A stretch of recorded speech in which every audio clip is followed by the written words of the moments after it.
பட்ட சுபாவம் உள்ளவர். நம்மகிட்ட என்ன எதிர்பார்க்கிறார், நமக்கு என்ன செய்வார், நமக்காக என்ன செய்தார்.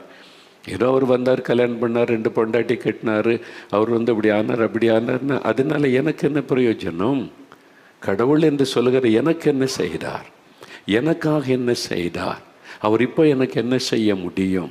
என்கிட்ட அது கொண்டு வா, இது கொண்டு வா, அங்கே வா, இங்கே வா, இந்த பணத்தை கூட அதை கூட கேட்குறாருன்னா எனக்கு என்ன பிரயோஜனம்? நம்முடைய நம்பிக்கையில் கொஞ்சம் ஒரு ஆறுதலாக தெரியும். அது முழுமையான விடுதலையும் அல்ல, ஆசீர்வாதம் அல்ல. அவர் என்றால் நம்மோட பேசணும், நம்ம கூட இருக்கணும், நம்ம கூட ஒரு தாயை போல தகப்பனை போல இருக்கணும். அப்போ கடவுள் எப்படிப்பட்டவர் அறிந்து கொள்ள விரும்புகிறார். நீங்கள் விரும்பணும், என்னை உண்டாக்கின கடவுள் எப்படிப்பட்டவர், இவர் உண்மையாக இருக்க முடியுமா, இவரா அவரா இவரா, இதை சொல்கிறாங்க அங்கே சொல்கிறாங்க எல்லாரும் சொல்கிறாங்க.